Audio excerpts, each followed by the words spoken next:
Hello, everybody, and welcome to another series in Bright Talk. My name is Carsten Wengel. I'm the head of sales in G&D Mobile Security, covering all of our payment business around the world. And today I'm very happy because I'm joined by Cecile Moerkens from Rabobank. Hello, Cecile. Hello, Carsten. And today we want to talk about success actually in digital payment. And personally, I believe it's never better to explain this with real life projects, things that were done and that have proven successfully in the market. And that's why I want to have a discussion today with Cecile, who actually started working on a mobile wallet already 7 years ago. And maybe Cecile, why don't we get there first? Rabobank is very successful, as we know, in Netherlands, but not only, having a strong market share. And I think at that time in 2013, we had the first contact our companies, and you were starting to think about mobile wallet. And what made you think? What were the drivers at that time behind that decision to enter in this arena?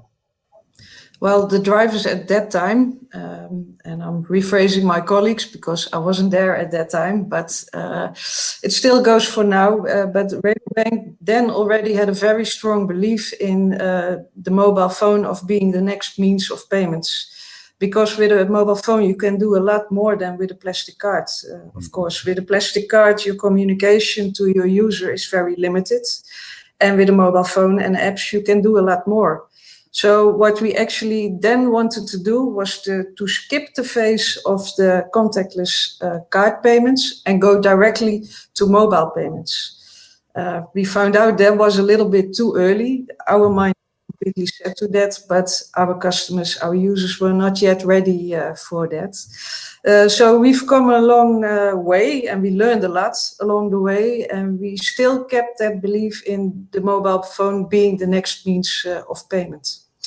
So that's where we came from. And what I said, we like to communicate more with our user.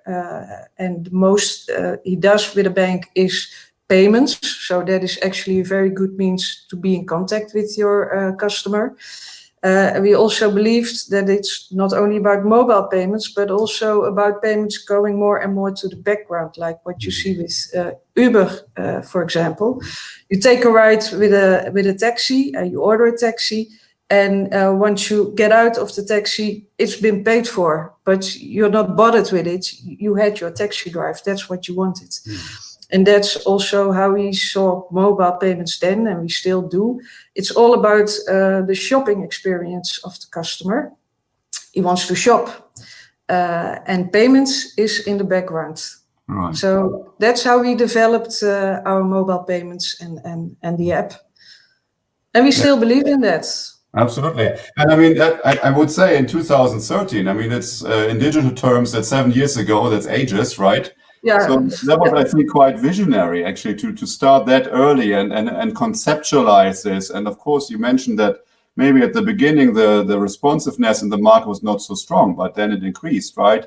And I think in 2017, if I'm not mistaken, you got quite an uptake in the development. And now lately, you are also the number one in the Playstore, right? And you have huge downloads. And what do you believe is really driving this success that you have experienced here? Well, it's a lot because 7 years is a very long time. So to start at the bottom, the first 4 years were not that successful. We were mostly trying. It was an MVP, and some very early adapters used our app. But for us, that was 4 years of learning a lot. So when we developed the next app that we entered with in 2017, that app was a lot better than the first one, of course. And there we already attracted a lot of users. And we attracted more than the other banks, I believe. Figures are never that sure. We don't really share those figures, but I have good reasons to assume that.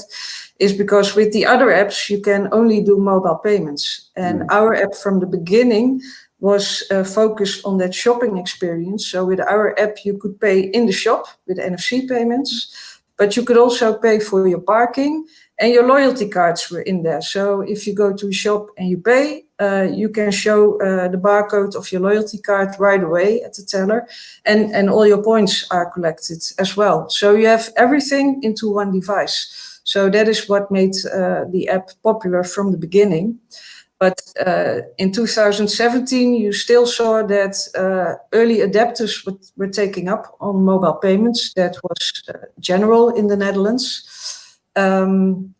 And that got a very big uptake when Apple Pay was introduced. Because seeing is believing, and mobile payments were very new to everybody, to the public in general. But once Apple Pay was there and people saw mobile payments being more often used, they started using that on Android as well. So there was an uptake, general use in the market. And now, unfortunately, we have Corona. That's not a good thing. But for contactless and mobile payments, it's a very good thing. Yes. Because now it's generally known. And also the shops promote contactless payments and mobile payments.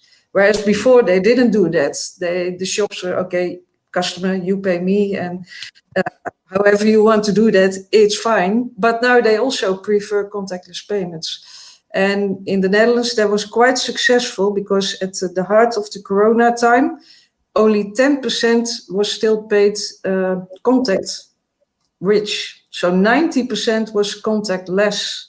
And a big part of that was with a mobile phone. Wow. When we saw a decline in card payments, because everybody was shopping less and less, of course, I saw an enormous uptake in the mobile payments with the Rabo Wallet.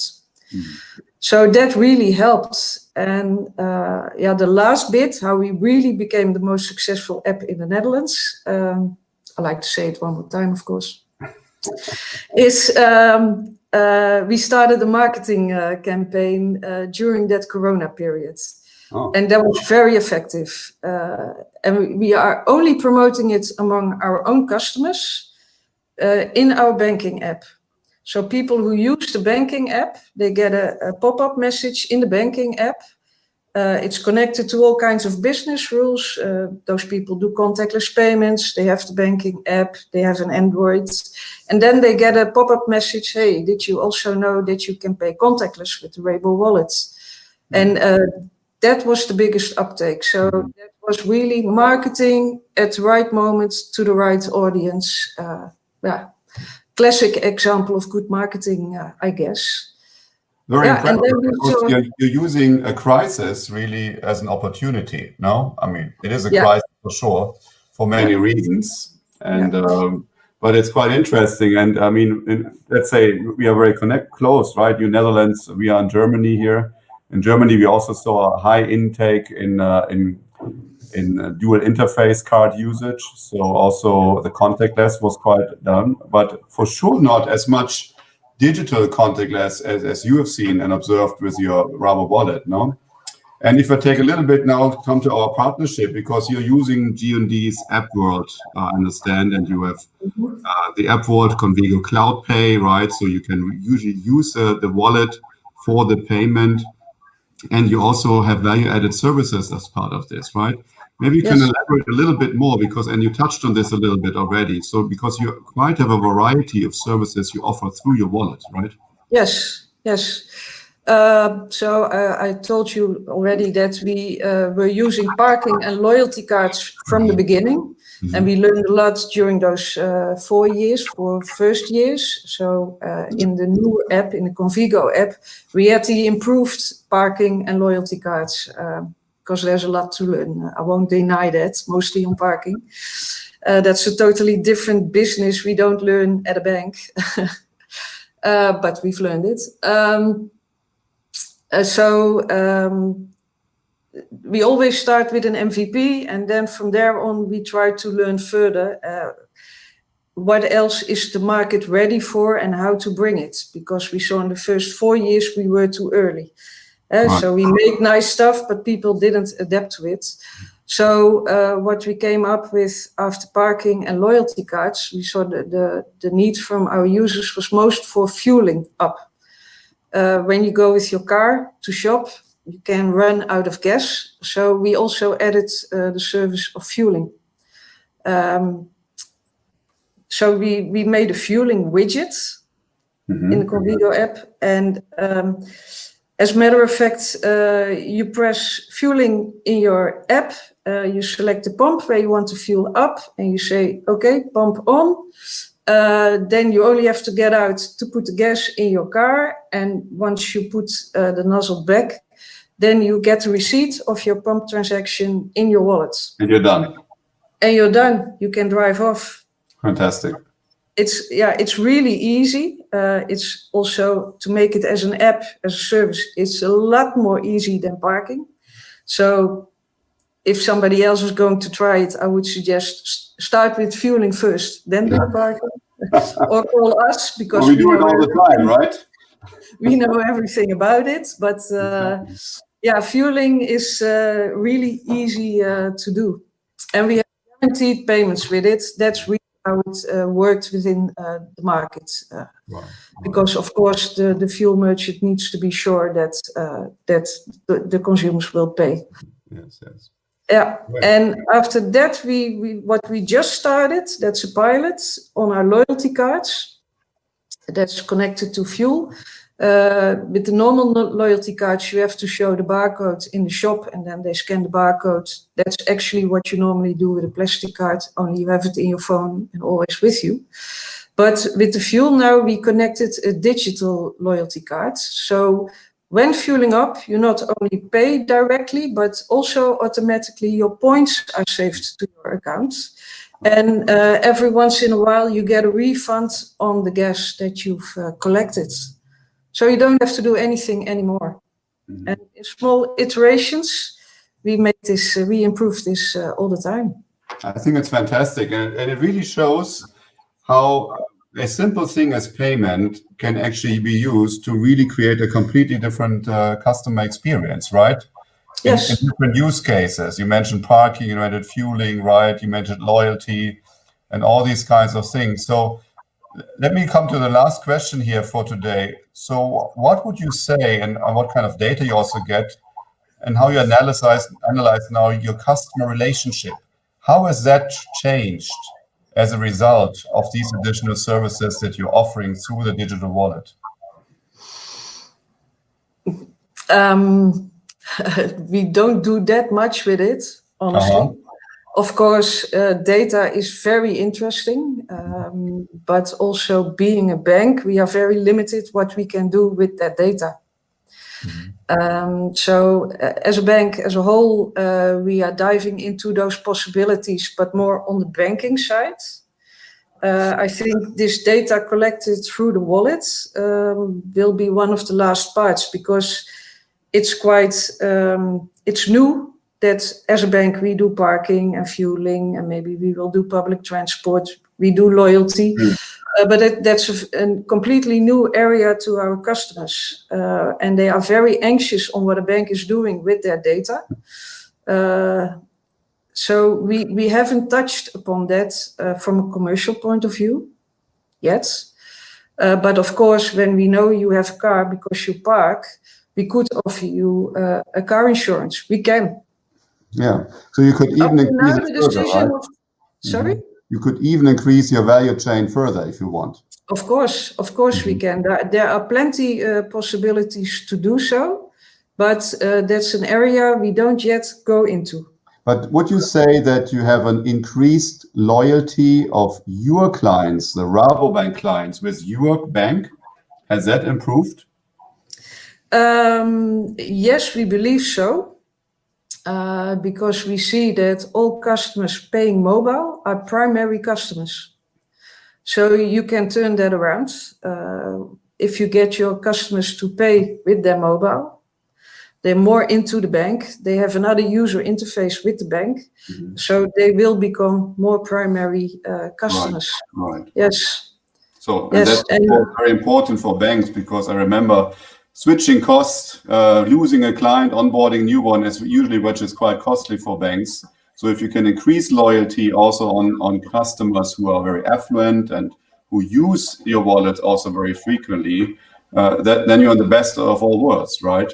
Yeah, and we see that mostly in the younger audience. We offer the Rabo Wallet from 16 years and up, and we really try to get those younger people into mobile payments to have them more connected to the bank, because we have a very complete app. There are also banks who don't have a mobile payments app, so that's really a way of getting the youngsters into our bank. And I can tell you one thing, very personal comment here, Cecile, because you are a very established, I would even say a traditional bank, but who's now mastering this digital era, right? You're not a fintech. And the funny thing is you always see these fintechs coming on to the market and saying, oh, we reinvent banking and everything is cool and hip and we can do so many things. But I do believe that also traditional banks who get it right, who have a focus, as you did for over 7 years now, right? And establish their own expertise, they can be equally successful, maybe even more successful by combining the traditional ways of banking with the very modern ways that you have just described. You know? Yeah, and I can add to that we have quite an independent role within the Rabobank, so we can decide and do a lot for ourselves within boundaries, of course, but we can do a lot ourselves. And we also work together with a startup, a fintech. That's our service partner in the Rabo Wallet, who does all the stuff behind parking and fueling. So working together with a startup also really helps, because otherwise you really get into this banking stuff and being solid and not taking any risk. And so those people, they challenge us on taking more risks and look at it better, what you can and cannot do. So it's the best of both worlds. So I would advise that to everybody. If you want to set up something like this, do it within the bank, because then your possibilities are bigger to really establish something, but work together with a startup to be challenged. Right. And get new ideas from the market. Yes. You need a different mindset for this, right? Yes.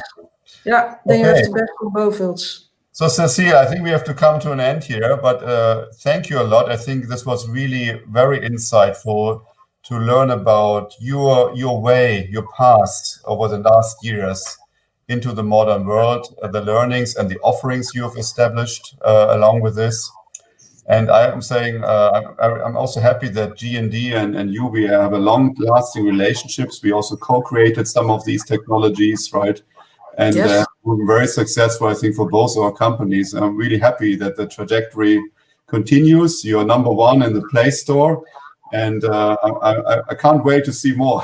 What's going to happen? Okay. So, yes. Well, thank you. Maybe last word to you, exactly, Cecile. It's always great working with G&D. So we had a lot of challenges along the way.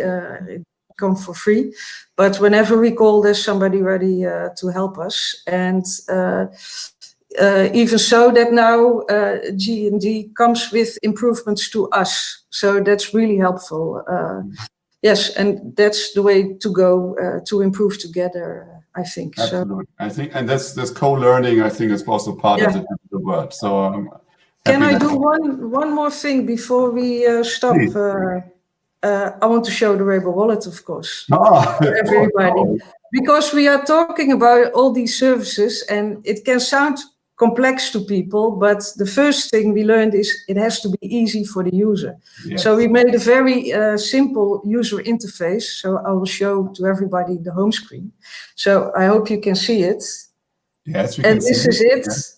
Oh, it's gone. And from yeah, that's parking, but it doesn't work offline. Of course, I'll show it again. Yes, so see it. Yeah, okay, there it goes again. It's not so easy to turn it on.